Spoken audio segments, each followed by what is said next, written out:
Is anything different? I got a microphone. I've actually had this for a while, but I found out I can hook it up to my phone, so that's cool. So we're gonna try this out, see how it sounds. If it's any better than just my phone audio, hopefully. But today's video, I would like to talk about anime. Something I've been watching a lot of recently. I went when I was in junior high, in high school, I used to watch anime all the time. Junior high is when I started in 7th, 8th grade, Naruto, Fairy Tail, the basic shit everybody's seen, Sword Art Online, And after graduation, I really just dropped off of anime for a very long time. I've been reading manga the whole time. Since 7th grade, I've read manga, and I still do, and I love it.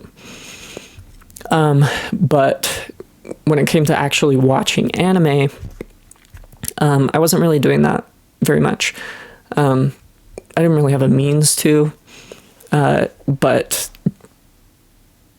recently, haven't had much to do. I've just been kind of stuck at home, and decided to just start binging anime. I've been watching a lot of shorter shows or 12 episodes or so. And I've watched a few longer ones.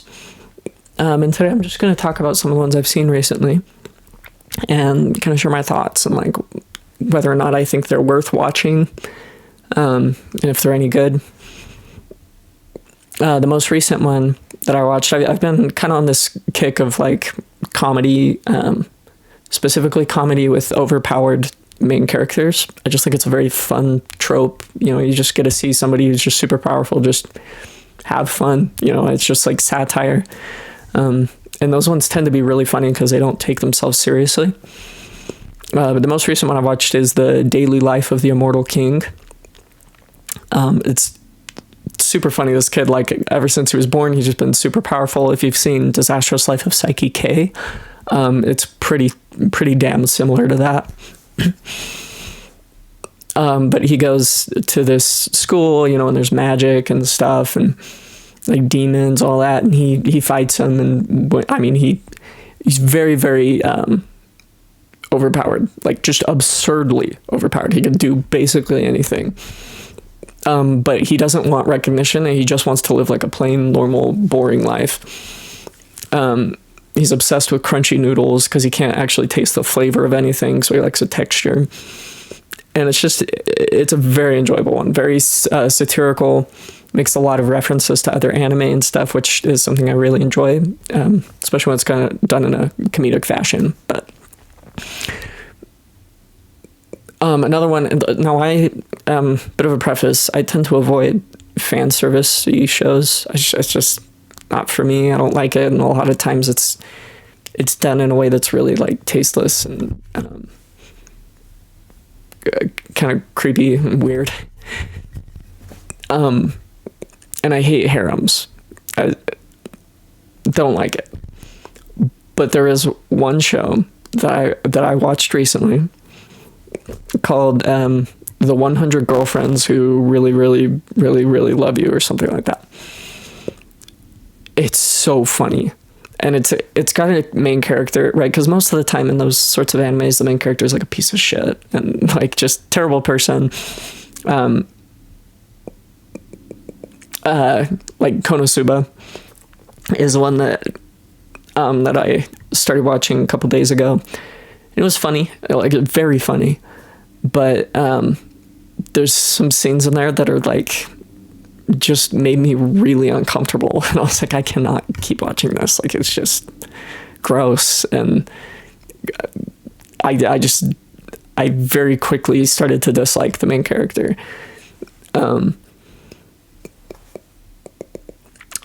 But the girlfriend's one, the main character is actually just a really good guy, and it's a consensual polyamory type of thing.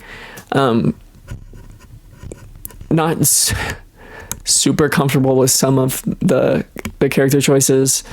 There's for like his girlfriends, but it's so funny and it doesn't take itself seriously. It's specifically a satire on those kinds of anime, right? On like harem stuff. So it's making fun of that. But the main character is really likable, and he's a super good guy, like good-hearted and just awesome.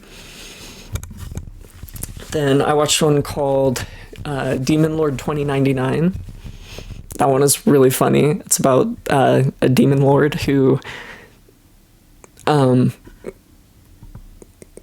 he's killed by the hero, and then, you know, pretty like typical like fantasy style stuff. But then over the next 500 years while he was dead, their world like collided with, or like overlapped with Earth, like our dimension, and specifically Japan. And he gets resurrected to that world, and it's like magic combined with technology. And it's super funny. He gets his power, like his strength, from his like followers, like the people who have faith in him, shit like that. And he doesn't have any in this arc because it's been 500 years. People, like pretty much everyone's stronger, you know. But he isn't able to get a job or anything for various reasons. So he becomes a live streamer, and that's how he gets like followers and stuff, and he gets his power back through that. And it's a very entertaining one. It's got really good action too, but it's comedic as well. Solo Leveling is like a really popular one. If you haven't heard of that one, go check it out. It's 10 out of 10. It's so good. Main character, love him. The action is great. It's one of those ones, if you really enjoy just like overpowered badass main characters, this is your show.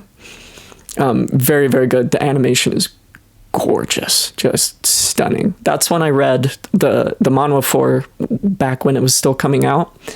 And I loved it, and I'm reading the sequel currently. So good.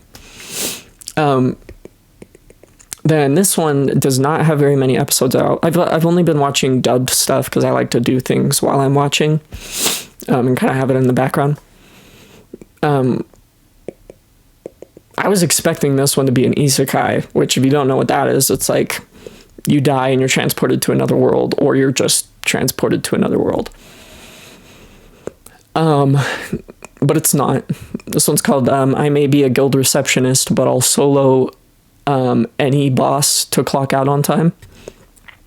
It's very good. There's not much like fan service stuff, which I enjoy or appreciate. And it's funny, you know, good action, stuff like that.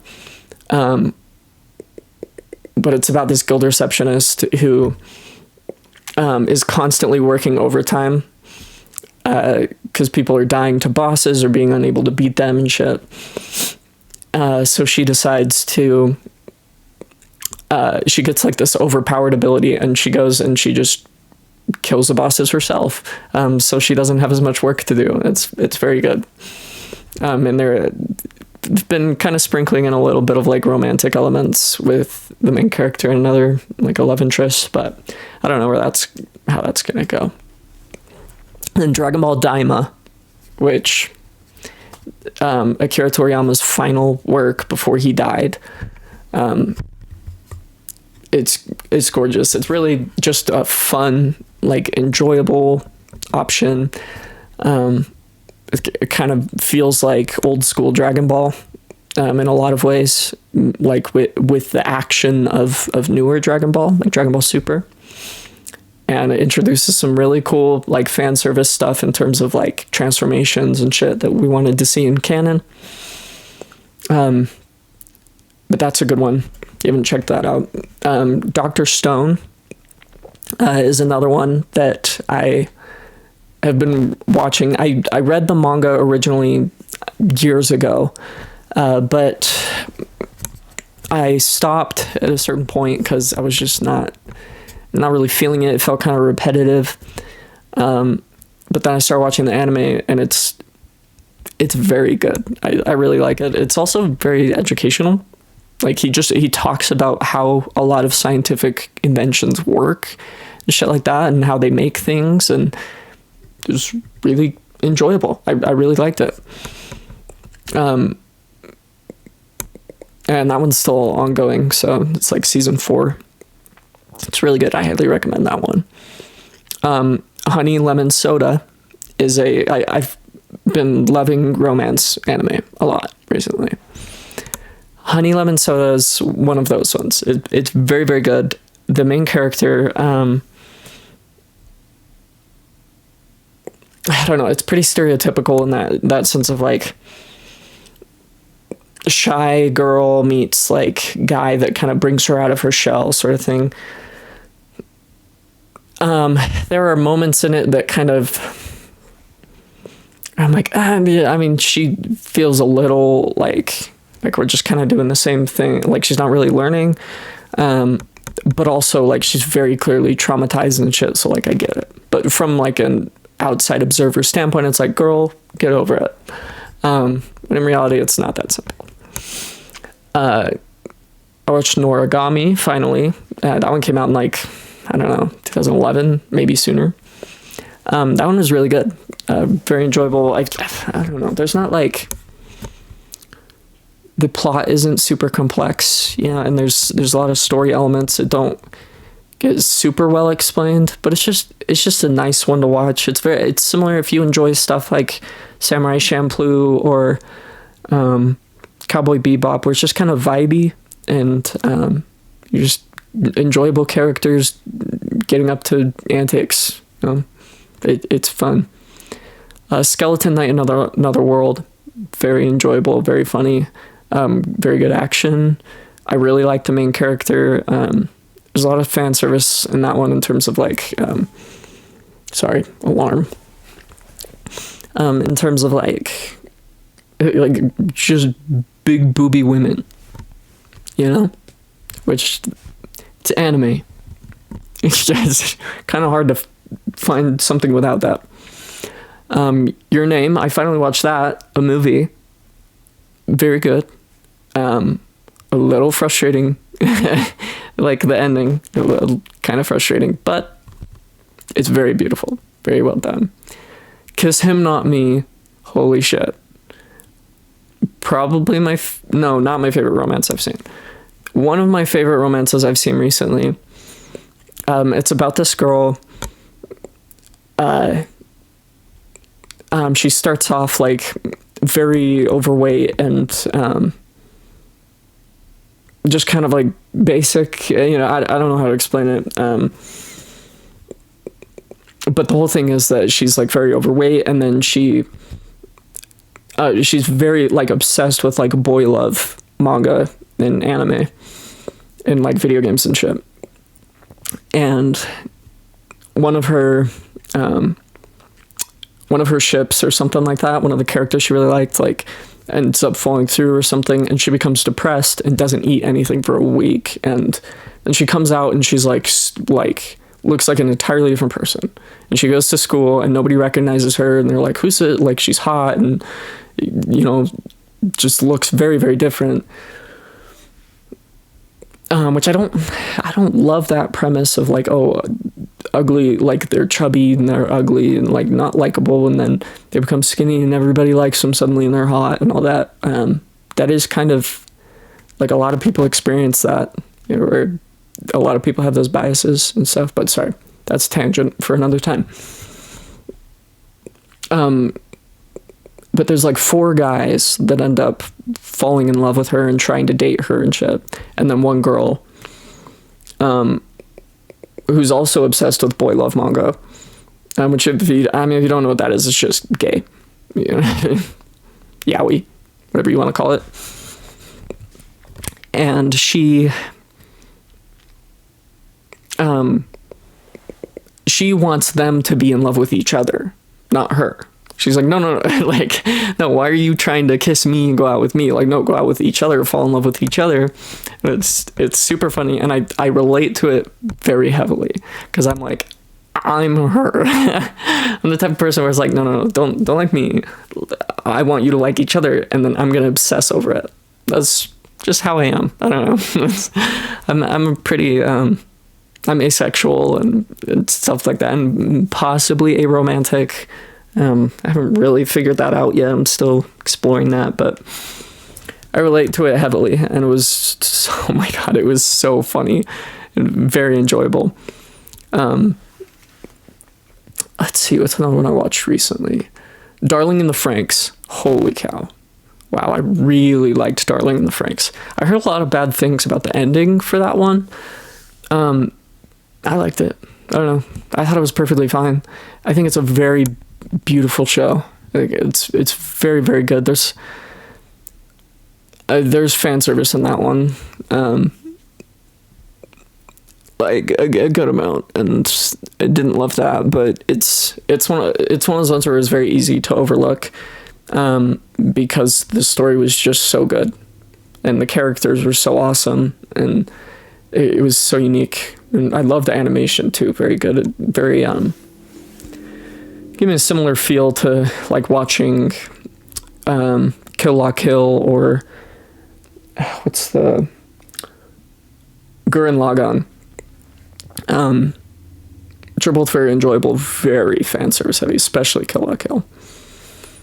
So I'm a Spider, So What? That's a good one. It's another isekai. I think it was a very, very confusing to watch because they go back and forth between,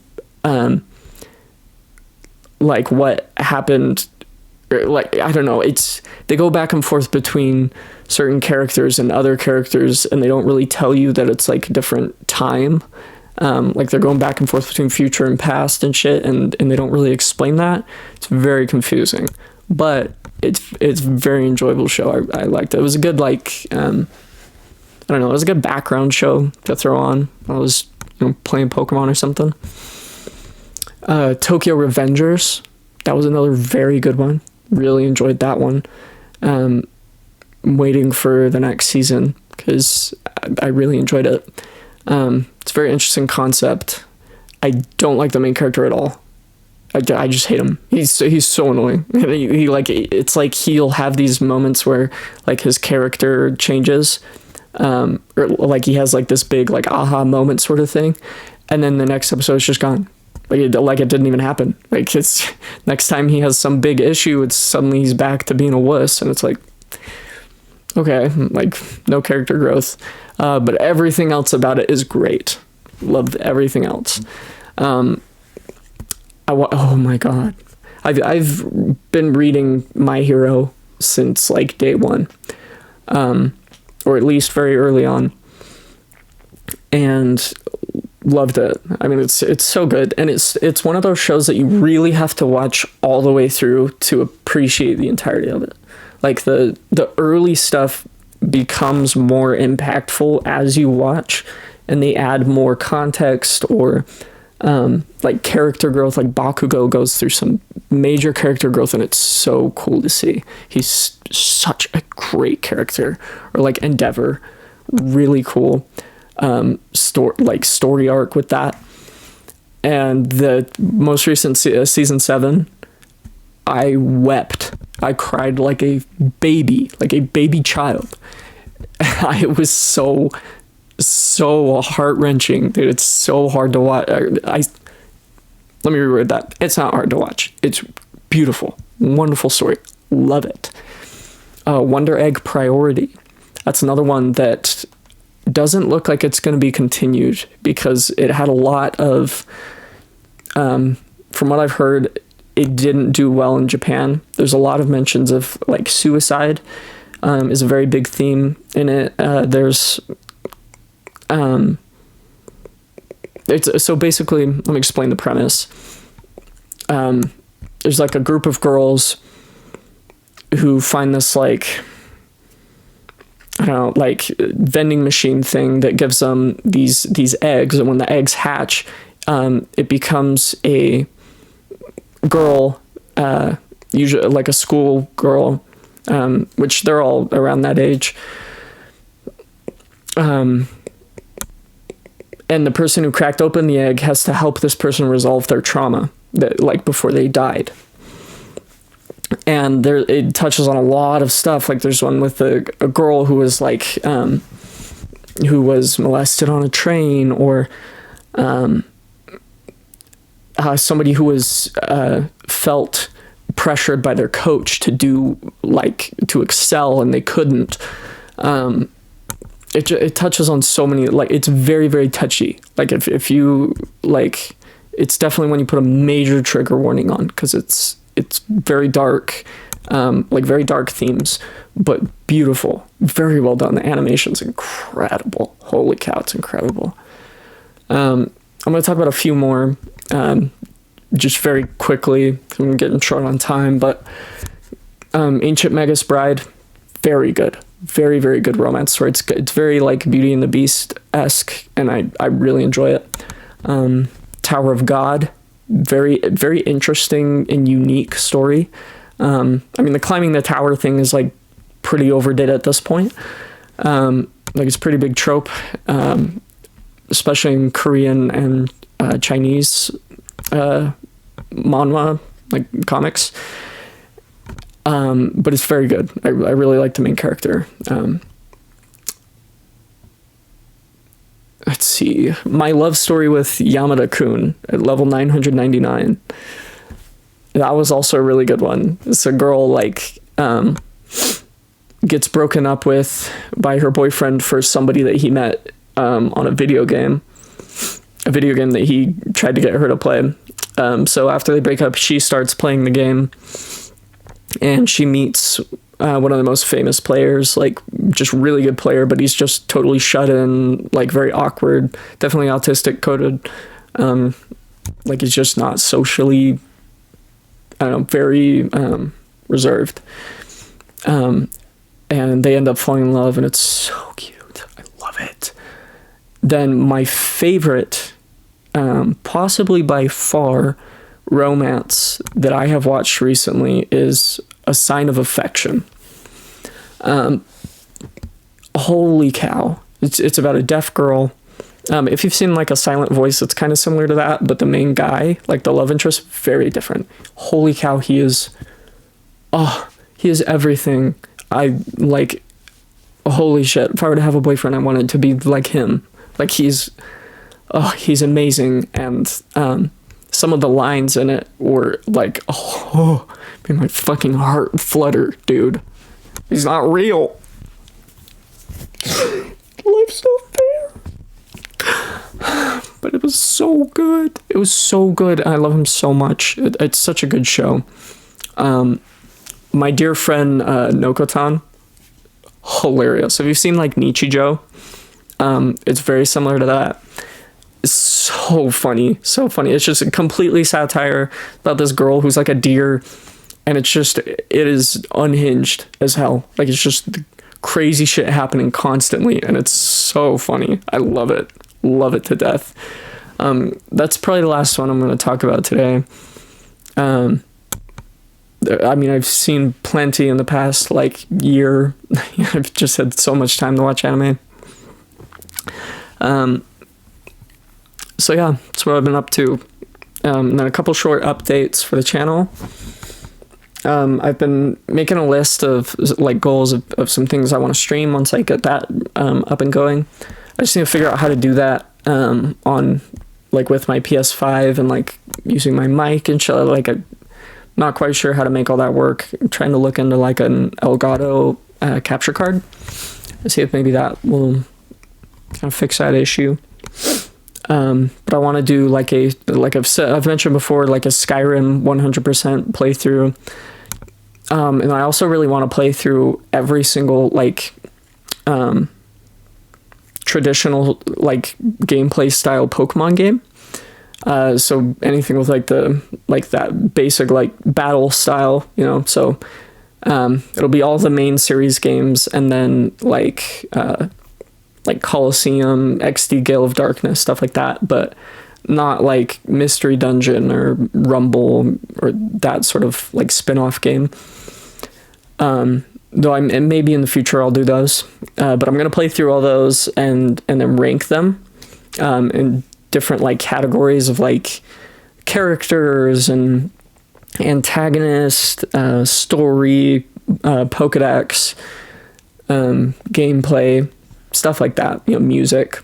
And then there's one other I was going to do.